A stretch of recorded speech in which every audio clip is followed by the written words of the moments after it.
আসসালামু আলাইকুম এভরিওয়ান, সবাই কেমন আছেন? সারাস কিচেন অ্যান্ড ব্লগ চ্যানেল থেকে নতুন আরও একটা ব্লগ ভিডিও দেখার জন্য সবাইকে আমন্ত্রণ জানাচ্ছি। আমি আয়েশা সিদ্দিকা। আশা করছি যে যেখান থেকে আমার আজকের ব্লগটি দেখছেন সবাই খুব ভালো আছেন, সুস্থ আছেন এবং নিরাপদে আছেন। আলহামদুলিল্লাহ, আল্লাহ তাআলার অশেষ রহমতে আমরা অনেক ভালো আছি। খুব ছোট্ট একটা ব্লগ আজকে আপনাদের সাথে শেয়ার করছি। আশা করছি শুরু থেকে শেষ পর্যন্ত না টেনে দেখলে আপনাদের কাছে ভালো লাগবে। যদি ভালো লাগে তাহলে প্লিজ ভিডিওটি লাইক দিয়ে কন্টিনিউ করুন। বেশ কিছুদিন থেকে আমার মিষ্টি জাতীয় কিছু খেতে ইচ্ছে করছিল, মানে পায়েস বা মিষ্টি কোনো পিঠা এই টাইপের। তো আহ, ঘরে পোলাওয়ের চাল শেষ হয়ে গিয়েছিল। আর আমার হাজব্যান্ডকে আমি বলতে ভুলেই গেছি।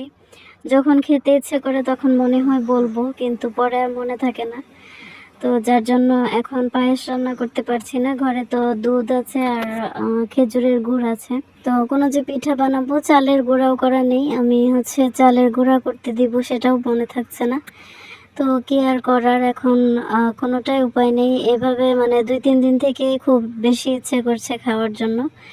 মনে না থাকার কারণে কোনোটাই রেডি করতে পারছি না। তো আজকে হঠাৎ মনে হলো যে দুধ আর খেজুরের গুড় যেহেতু আছে, রেডিমেড চিতই পিঠা কিনে এনে ঝটপট আমি দুধ চিতই বানাতে পারি।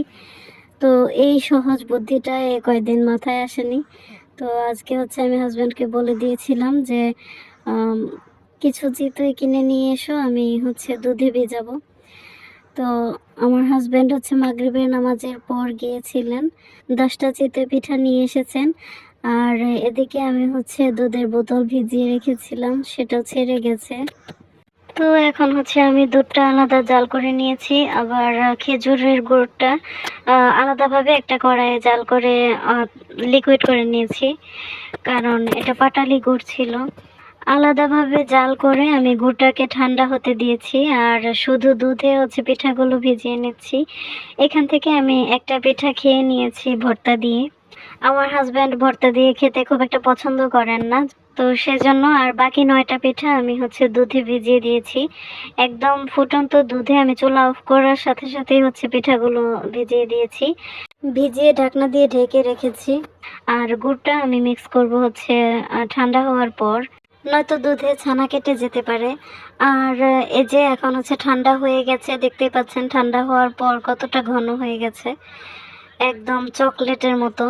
আর এই যে এদিকে আমার পিঠাগুলো অনেকটা দুধ স্যুপ করে নিয়েছে।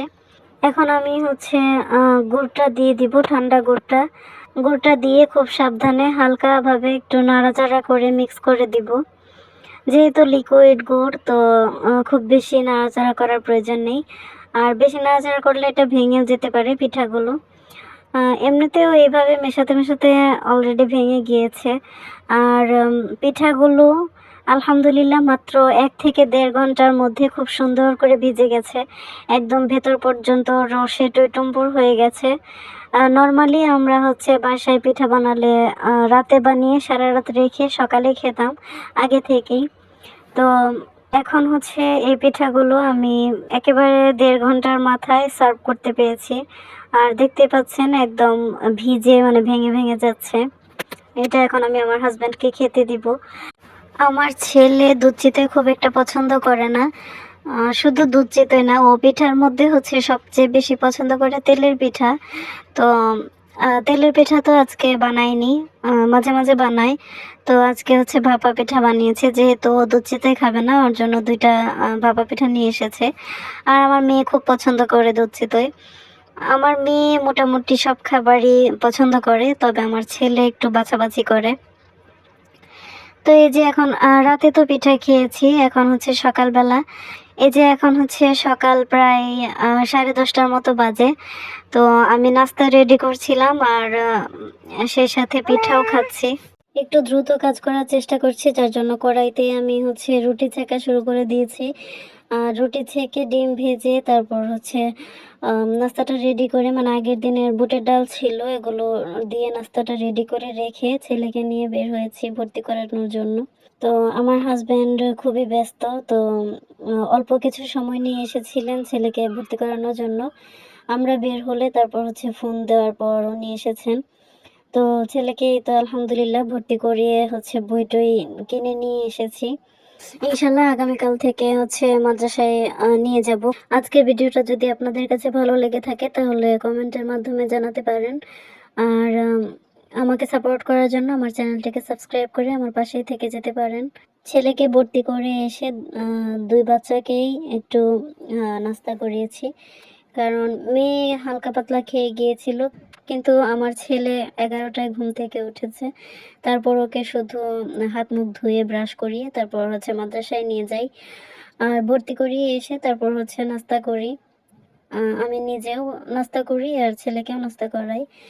তো তারপর গোসল টোসল করিয়ে ওদেরকে রেডি করে রেখে আমি দুপুরে রান্নাবান্না শুরু করেছি। রান্নাবান্না বলতে গতদিন যে হাঁসের মাংস রান্না করেছিলাম সেটা অর্ধেকটা পরিমাণে ছিল। তো হাঁসের মাংসটা এখন গরম করে নিব, আর সাথে চিংড়ি মাছের বড়া ভেজে নিয়েছি। চিংড়ি মাছের বড়াটা আমার হাজবেন্ডের খুবই পছন্দের একটা খাবার। এটা হলে সাথে একটু পাতলা ডাল হলে আর কিচ্ছু লাগে না। বিশেষ করে শীতের সময় আমার হাজবেন্ডের প্রায় 2-1 দিন পর পরই আমার ডালের বড়া কিংবা চিংড়ির বড়া এগুলো করতেই হয়। তো চিংড়ির বড়ার সাথে আমি কিছু বেগুন ভেজে নিয়েছি। একটা বড় সাইজের বেগুন ছিল, তো পুরোটাই আমি কেটে ভেজে নিচ্ছি। সাথে আরও হাফ বেগুন ছিল আগের, তো সবগুলো কেটে আমি ভেজে নিচ্ছি। তো আজকের ভিডিওতে বাইরের এক্সট্রা সাউন্ড আসতে পারে, সবাই ক্ষমা সুন্দর দৃষ্টিতে দেখবেন। আজকের মতো ভিডিওটা এখানে শেষ করছি। ইনশাল্লাহ কথা হবে নতুন কোনো ব্লগে। সে পর্যন্ত সবাই ভালো থাকবেন, সুস্থ থাকবেন। আল্লাহ হাফেজ, আসসালামু আলাইকুম।